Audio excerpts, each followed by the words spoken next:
Hi hello అందరికీ నమస్కారం. Welcome back to our channel. Telangana రాష్ట్రంలో ఏప్రిల్ నెలకు సంబంధించిన ఆసరా పెన్షన్లు 4016 రాబోతున్నాయా, లేదంటే పాత పెన్షన్లే రాబోతున్నాయా? అసలు ఈ కొత్త పెన్షన్లను ఎప్పుడు పెంపు చేయబోతున్నారు, అలాగే కొత్త పెన్షన్లను ఎప్పుడు శాంక్షన్ చేయబోతున్నారు? ఈ రెండు అంశాలకి సంబంధించిన సమాచారాలతో పాటు ఈ నెల మీ అందరికీ ఇక్కడ ఒక చిన్న ప్రశ్న.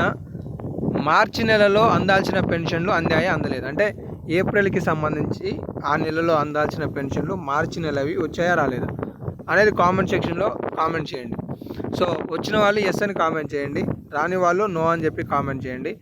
ప్రశ్న మీకు అర్థమైందని అనుకుంటున్నాను. ఏప్రిల్ నెలలో అందాల్సిన పెన్షన్ అందిందా అందలేదా? అందితే ఎస్ అని, అందకపోతే నో అని. అందరు ఏ విధంగా కామెంట్ చేస్తారో చూస్తాను. 95% వరకు అయితే అందరికీ కూడా పెన్షన్లు అయితే అందినట్లుగా నేను భావిస్తున్నాను. మీరు కామెంట్ సెక్షన్లో కామెంట్ చేసే సమాధానాన్ని బట్టి మనకు మరింత తెలియడానికి ఆస్కారాలు ఉన్నాయి. ఇక అప్డేట్లోకి వస్తే, తెలంగాణ రాష్ట్రంలో కాంగ్రెస్ పార్టీ అధికారం చేపడితే కేసీఆర్ గారు ఇచ్చిన 2016లకి బదులుగా వృద్ధులకు, వితంతువులకు, ఒంటరి మహిళలకు, బీడీ కార్మికులకు, చేనేత, పాలేరియా, డయాలసిస్ బాధితులకు 4000 రూపాయల చేయూత పెన్షన్ ఇస్తామని, ఇటు దివ్యాంగుల మిత్రులకి 4016 అందిస్తున్న కేసీఆర్ ప్రభుత్వం ప్రస్తుతం రేవంత్ రెడ్డి గారి సర్కార్ వస్తే 6000 రూపాయలు ఇస్తామని హామీ ఇచ్చారు. మరి ఈ పెన్షన్లు ఎప్పుడు పెంపు చేస్తారయ్యా అని చెప్పేసి చాలామంది ప్రభుత్వాన్ని కోరుకుంటున్న సందర్భాలు మనకు కనిపిస్తున్నాయి. అయితే ఈ పెన్షన్లను ఎప్పుడు పెంపు చేయబోతున్నారు అంటే, ముందు కొత్త పెన్షన్లు శాంక్షన్ చేయబోతున్నారనే సమాచారం తెలుస్తుంది.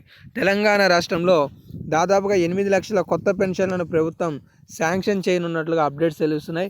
ఈ కొత్త పెన్షన్ శాంక్షన్ అయిన తర్వాత ప్రస్తుతం తెలంగాణ రాష్ట్రంలో 42 లక్షల మంది లబ్ధిదారులు పాత పెన్షన్లు అనేవి పొందుతున్నారు.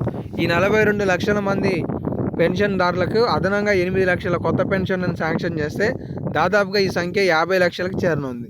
ఈ 50 లక్షల మంది లబ్ధిదారులకు ప్రభుత్వం ఇక నుండి 4016 ప్లస్ 6000 రూపాయలు ఈ రెండు పెన్షన్లను కూడా పెంపు చేసి ఇవ్వాలనే ఆలోచనలో ఉండబోతున్నట్లుగా తెలుస్తుంది. అయితే వీటన్నిటికంటే ముందు కొన్ని కార్యక్రమాలకు శ్రీకారం చుట్టనుంది. ఇందులో మొదటి అంశం ఏంటి అంటే, అర్హత కలిగిన కొత్త లబ్ధిదారులు ఎవరైతే ఉన్నారో వారందరికీ మరొక అవకాశం కల్పించనుంది. అంటే ఎవరికైతే అర్హత కలిగి ఉంటుందో వాళ్ళు ఇప్పటివరకు దరఖాస్తు చేసుకొని వారు ఉంటారో. ఉదాహరణకు ఏంటి అంటే, తెలంగాణ రాష్ట్రంలో కాంగ్రెస్ పార్టీ అధికారం చేపట్టగానే మనకి 2023 డిసెంబర్ నెల 28వ తారీఖు నుండి 2024 జనవరి 6వ తారీఖు వరకు కూడా ప్రజాపాలన కార్యక్రమంతో దరఖాస్తులు స్వీకరించింది.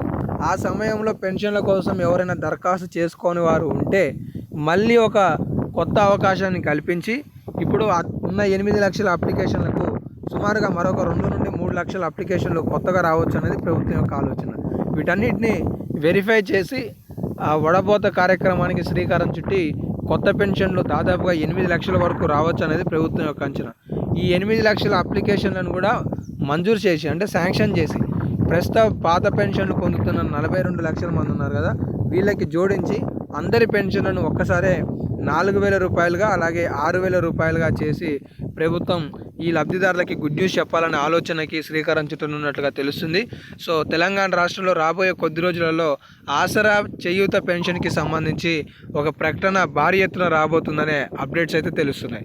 సో అలాగే ఇప్పటికే ఇందిరమ్మ ఇండ్లకి సంబంధించి కూడా ప్రభుత్వం ఈ మే చివరికల్లా 4,50,000 మొదటి విడత ఇండ్లను పూర్తి చేసే దశగా ప్రభుత్వం దాదాపుగా పూర్తి ఏర్పాట్లు చేసుకున్నట్లు కూడా తెలుస్తుంది. ఆ ప్రక్రియ అయిపోగానే కొత్త పెన్షన్ల శాంక్షన్కి సంబంధించి, కొత్త పెన్షన్ల మంజూరికి సంబంధించి ప్రభుత్వం ఆలోచన చేయబోతుందని అప్డేట్స్ తెలుస్తున్నాయి. సో తెలంగాణ రాష్ట్రంలో ఆసరా పెన్షన్లకు సంబంధించి అప్డేట్స్ అయితే ఉన్నాయి. ఇంకేమైనా అప్డేట్స్ ఉంటే తదుపరి వీడియోలలో మీకు సమాచారం అందిస్తాను కాబట్టి మిస్ కావద్దు అనుకుంటే సబ్స్క్రైబ్ చేసుకోండి. ధన్యవాదాలు.